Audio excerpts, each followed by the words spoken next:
नमस्कार, उत्तर प्रदेश विशेष देख रहे हैं आप। बुलेटिन की शुरुआत करते हैं। मैं हूं आपके साथ आयुषी शेखावत। अनुप्रिया पटेल ने कहा कि बीजेपी के अलावा किसी दूसरे दल के पास विकास का रोड मैप नहीं है, जिसको लेकर चैनल हेड अरविंद चतुर्वेदी ने अनुप्रिया पटेल से खास बात की। क्या कुछ कहा, आइए आपको सुनवाते हैं।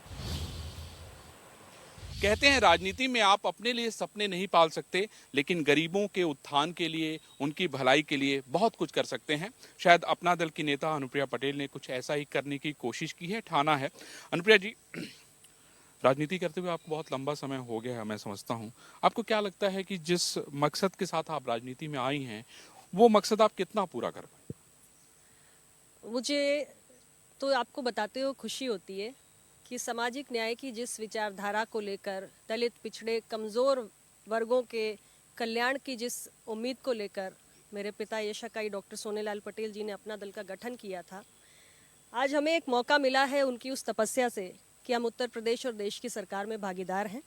और हमारे बहुत सारे सदस्य चुनकर पहुँचे हैं, लोकसभा में, उत्तर प्रदेश की विधानसभा में भी हैं, और हम सभी निरंतर कमज़ोर वर्गों के लिए आवाज़ भी उठा रहे हैं और उसका निस्तारण भी हो रहा है। जिसका एक उदाहरण है कि हमारी जो नीट की परीक्षा होती है, उसमें MBBS और PG के एडमिशन्स में हमने जब आवाज़ उठाई कि ऑल इंडिया कोटा में पिछड़ों का आरक्षण लागू नहीं है, तो माननीय प्रधानमंत्री जी ने उसको लागू किया और ये बहुत ही महत्वपूर्ण कदम सरकार ने उठाया है।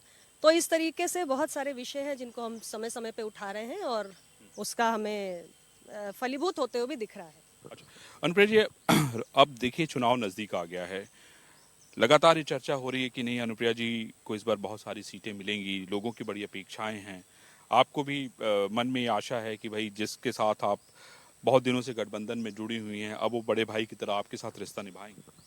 देखिए, निश्चित रूप से हमारी पार्टी संगठन का बहुत तेजी से विस्तार हो रहा है और अपना दल जिस तरीके से पिछड़े वंचित समाज के लिए संघर्ष कर रहा है, उससे लोगों में एक आस है, एक उम्मीद है और उन्हें लगता है कि अपना दल के माध्यम से उनका जो भविष्य है वो संवर सकता है।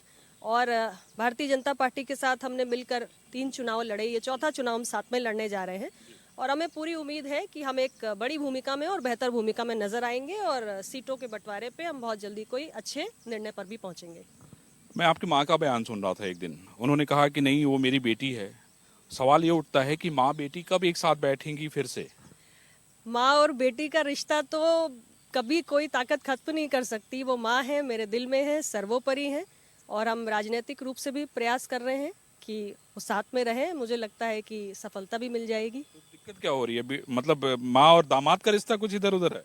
नहीं नहीं, माँ और बेटी के बीच में दामाद कहाँ से आ जाएगा? आ जाता है ना, दिक्कतें इसी से हो जाती हैं। देखिए, सवाल है कि माँ बेटी के रिश्ते में तो वो कह ही रही हैं, मैं तो सुन ही रहा था। उन्होंने बेटी के लिए कुछ नहीं कहा, दामाद के लिए बहुत सारी बातें कही। देखिए, माँ है, उनका हर शब्द हमें आशीर्वाद लगता है और मैंने जैसे पहले भी कहा, माँ हमेशा दिल में है, उनका स्थान सबसे ऊपर है और पिता के सपने को आगे बढ़ाना है, उसके लिए मैं काम कर रही हूँ। पिछली बार भी हम लोगों ने इंटरव्यू बात किया था, तो आपने कहा था कि नहीं, सब कुछ आप देखिए, धीरे धीरे सब ट्रैक पे आ जाएगा, है ना? अभी आप देखिए ट्रैक पे आ रहा है, हम कितनी तेजी से आगे बढ़ रहे हैं, सामाजिक न्याय की विचारधारा बढ़ा रहे हैं। 69,000 शिक्षक भर्ती मामले में पिछड़ा वर्ग के अभ्यर्थियों के साथ न्याय हो, इसके लिए निरंतर अपना दल आवाज उठा रहा है। मैंने स्वयं माननीय मुख्यमंत्री जी से इस बात को, इस मसले को उठाया है और मुझे लगता है कि इसका भी समाधान होगा। आपको क्या लगता है कि जो अभी आप देखिए, राजभर आपके पुराने सहयोगी थे, वो दूसरी पार्टी में चले गए। आप देखिए, अखिलेश यादव लगातार छोटे छोटे दलों के साथ गठबंधन कर रहे हैं। आपको क्या लगता है कि जो मजबूती, जो ताकत भारतीय जनता पार्टी की पिछले बार थी, 2017 में हम लोग जिस तरह से देख रहे थे, 2019 में हमने आपके साथ बहुत सारी यात्राएं की, एक चिंता, एक फिक्र लोगों के चेहरे पे दिखाई पड़ रही है। आपको क्या लगता है कि और कुछ किए जाने की जरूरत है, या और लोगों से बात किए जाने की जरूरत है, या आपको लगता है कि भारतीय जनता पार्टी के नेताओं द्वारा कुछ कमियां रह गई हैं जिसकी वजह से ये सारी चीजें हो रही हैं? देखिए, राजनीतिक माहौल में अब चुनाव आया है तो बहुत सारे राजनीतिक दल आपस में गठबंधन करेंगे। उसके तहत समाजवादी पार्टी और माननीय ओम प्रकाश राजभर जी भी साथ आए हैं और निश्चित रूप से उनकी अपनी ताकत है, अपना संघर्ष है। मैं सिर्फ इतना ही कहना चाहती हूँ कि अपना दल और भारतीय जनता पार्टी का गठबंधन एक सफल गठबंधन के रूप में रहा है और सरकार ने जो हमारे राज्य की विकास यात्रा है उसको आगे बढ़ाया है। विपक्ष सरकार को कटघरे में खड़ा भी करेगा, आरोप भी लगाएगा, आलोचना भी करेगा, लेकिन प्रदेश की जनता के लिए विकास का कोई रोड मैप हो, कोई ब्लूप्रिंट हो जो आप जनता के सामने रखेंगे तो बेहतर होगा। तो मुझे लगता है ऐसा कोई ब्लूप्रिंट या ऐसा कोई रोड मैप अभी तक हमारे विपक्ष के साथियों की तरफ से सामने नहीं आया है। और इधर हम एक के बाद एक विकास की नई नई परियोजनाओं का शिलान्यास करते जा रहे हैं, शुभारंभ करते जा रहे हैं, लोकार्पण करते जा रहे हैं। कल माननीय प्रधानमंत्री जी फिर से आ रहे हैं पूर्वांचल एक्सप्रेस वे के लिए।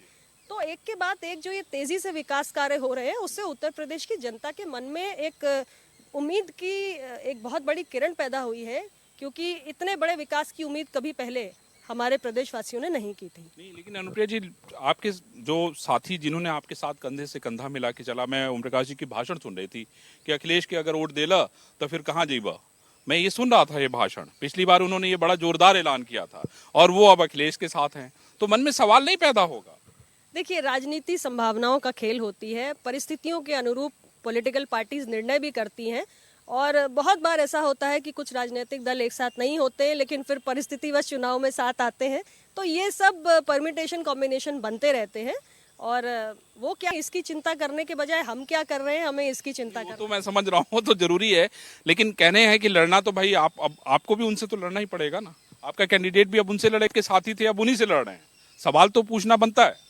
बिल्कुल ठीक है, लेकिन मैंने फिर आपसे कहा, मान लीजिए हमारे सामने एक ऑल्टरनेटिव है, प्रदेश की जनता के सामने एक ऑल्टरनेटिव है, एक गठबंधन है, लेकिन जनता के मन में ये सवाल तो उत्पन्न होना लाजमी है कि भाई आपको हम चुने तो क्यों चुने, विकास का रोड मैप क्या है, आप क्या करना चाहते हैं, इस प्रश्न का उत्तर तो देना पड़ेगा ना। हम तो बता रहे हैं, हमने करके कहना चाहती थी कि अखिलेश के पास कोई आइडिया नहीं है, मतलब उनके पास ऐसा कोई रोड मैप नहीं है जो भारतीय जनता पार्टी या प्रधानमंत्री नरेंद्र मोदी या योगी ने दिया है। कोई रोड मैप है तो दे, मैं तो यही कहूंगी। अभी तक मुझे कोई रोड मैप दिखाई नहीं पड़ा। मैंने तमाम तरीके के आरोप सुने, मैंने ये भी सुना कि बहुत सारी परियोजनाओं की शुरुआत हमने की, उसका लोकार्पण आप कर रहे हैं। आपके जिले में पुल नहीं बन पाया था, मुझे याद है। मेरे जिले में बहुत कुछ था जो उस वक्त नहीं हुआ था, लेकिन अब हो चुका है। और बहुत सारे काम विकास के हुए। तो मैं सिर्फ यही कहना चाहती हूँ कि सरकारें निरंतरता में चलती हैं। आपने कुछ हो सकता है शुरू किया हो, जिसका समापन हमने किया हो, लेकिन अब आगे क्या करना है उसका तो ब्लूप्रिंट आपको रखना पड़ेगा। लोग बीच बीच में ये रूमर उड़ा देते हैं कि नहीं, अनुप्रिया जी की अखिलेश से बात हो गई है, वहां पे 50 सीट मिलेगी। अच्छा, हम लोग भी थोड़े चिंतित हो जाते हैं कि अरे भाई, अनुप्रिया जी उधर जा रही हैं, कोई न बयान मिलता है, न जवाब मिलता है, न सवाल होता है। अभी तो हम भारतीय जनता पार्टी के साथ ही है, हम भागीदार हैं, मैं मंत्री हूँ माननीय मोदी जी के नेतृत्व में, तो ये सवाल कैसे उठेगा? नहीं, मैंने ये कहा ना कि रूमर उड़ जाता है कि भाई अनुप्रिया जी की बात हुई। अभी आपने देखा एक तस्वीर जारी हुई, प्रियंका और अखिलेश आमने सामने थे, है ना। फिर एक तस्वीर जारी हुई कि भाई जयंत चौधरी प्रियंका गांधी के साथ दिल्ली चले गए। तो तस्वीरें तो बहुत कुछ बोलती हैं। हाँ, तस्वीरें निश्चित रूप से बोलती हैं, और यही राजनीति का मजा है। जब तक इस प्रकार की तस्वीर कोई ऐसी नहीं आई। अब देखिए, आपने अपने सवाल का खुद ही जवाब दे दिया कि मेरी कोई तस्वीर नहीं आई। मैंने बातचीत कहा, मैंने तस्वीर नहीं। ऐसी तस्वीरें आती तो राजनीति का मजा दुगना हो जाता है। तो हम लोग उम्मीद करें क्या कि भविष्य में कोई ऐसी तस्वीर हम लोग को देखने को मिले? देखिए, भविष्य में क्या होगा ये अभी कैसे बता सकते हैं, लेकिन मैं तो वर्तमान की बात कर सकती हूँ कि भाई हम भारतीय जनता पार्टी के सहयोगी हैं और साथ में मिलकर हम फिर से सरकार बनाएंगे। प्रिया जी, आपने बहुत अच्छी बात कह दी। राजनीति तो भविष्य के लिए होती है और आपने भविष्य के लिए सवाल छोड़ दिया। भविष्य तो कोई नहीं जानता। देखिए, मैं भविष्यवक्ता तो नहीं हूँ, भविष्य में क्या हो जाएगा ये तो मैं नहीं कह सकती, लेकिन वर्तमान की बात जरूर कर सकती हूँ। और 3 चुनाव में हमने बहुत अच्छी सफलता दर्ज की है और चौथे चुनाव के लिए उम्मीदें हैं हमारी। आपने आइडेंटिफाई कर लिया है कौन कौन सी सीटें जो है वो अनुप्रिया पटेल यानी अपना दल को लड़नी है? देखिए, हमारी राष्ट्रीय कार्यकारिणी निरंतर इस पर मंथन कर रही है और बहुत सारी सीटों पर हम लोग उसके प्लस माइनस देख रहे हैं। भारतीय जनता पार्टी के साथ मिलकर कौन सी सीटें हैं जो हम जीत सकते हैं, कौन सी सीटें हैं वो जीत सकते हैं। तो इस पर पूरा मंथन हमारी पार्टी के अंदर चल रहा है। मैं अभी सोनभद्र में था, मिर्जापुर में था, पकौड़ी लाल कोल को लेके बहुत रिएक्शन था। बहुत सारे लोगों ने हमसे सवाल पूछे। हमने कहा भाई देखिए, मेरा अभी अपना दल के वरिष्ठ नेता से बात नहीं हुई, मैं इस पे नहीं कह सकता। खैर, आपने जैसे ही उनका बयान आया था उसको कंडेम किया था, सॉरी बोला था, लेकिन रिएक्शन है उसका। आपको लगता नहीं है कि ऐसे लोगों को वाकई पॉलिटिकली ट्रेनिंग देने की जरूरत है? देखिए, वो एक सीजन नेता है, समझदार नेता है और उनका अपना एक संघर्ष का है। रही बात उन्होंने जो अपने अमर्यादित शब्द कहे थे, उसके लिए उन्होंने क्षमा याचना भी कर ली और मुझे लगता है इससे बड़ा और कुछ नहीं होता। अपनी उदारता का परिचय भी देना चाहिए बाकी लोगों को। मतलब ये है कि गाली दीजिए, क्षमा मांग लीजिए, सब ठीक? ये बताइए, कोई भी गलती करेगा तो क्षमा मांग ले तो उससे बड़ा क्या है? तो आप सबको उदार करके रखना चाहिए। लगता है कि आपने एक नया रास्ता खोल दिया कि भाई जो काम करो माफी मांग लो, सब माफ कर दिया जाएगा। हाँ, राजनीति में बहुत बार ऐसा होता है, बहुत सारे लोग बहुत कुछ कहते हैं और उसके लिए बड़ा दिल दिखा के माफ भी किया जाता है। जो कि पिछली बार हम लोगों ने बात किया था तो हमने आपके भविष्य को लेके, उत्तर प्रदेश को लेके बहुत सारी बातें की थी। हम आपका भविष्य उत्तर प्रदेश में किस तरह से देखें?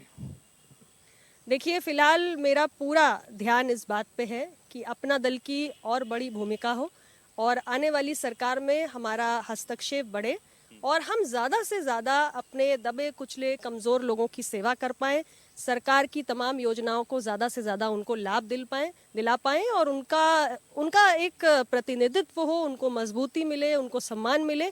इस पर ही हम दिन रात मंथन करते हैं। हम लोग किसी महिला को मुख्यमंत्री के तौर पे भविष्य उसका देख सकते हैं?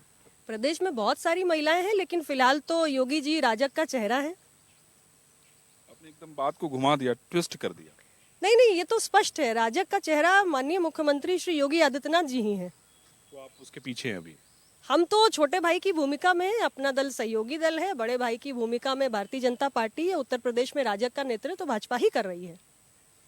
देखिए, अनुप्रिया पटेल जी ने अपने इशारों में इतनी सारी बातें कह दी हैं कि अगर इसका एक एक राजनीतिक मतलब हम लोग निकालें तो बहुत सारे मतलब निकलेंगे। लेकिन हाँ, इन्होंने ये जरूर कहा है कि राजनीति का जो रोड मैप है वो विकास से तय होता है, विकास से गुजरता है और इस समय हम भारतीय जनता पार्टी के साथ मिलकर कदम से कदम मिलाकर विकास कर रहे हैं, जो कहीं ना कहीं दिखाई दे रहा है। भविष्य क्या होगा, न भविष्यवक्ता अनुप्रिया जी हैं न मैं हूं, लेकिन ये जरूर है कि इस बार का जो चुनाव है वो बड़ा दिलचस्प है। सबकी नजरें हैं, किस ऊंट जो है किस करवट बैठेगा ये देखना भी बड़ा दिलचस्प होगा। बहुत सारे किंतु परंतु हैं, लेकिन अब तो युद्ध शुरू हो गया है। आइए देखते हैं आगे आगे क्या होता है। संदीप के साथ मैं अरविंद चतुर्वेदी, इंडिया न्यूज, लखनऊ, उत्तर प्रदेश।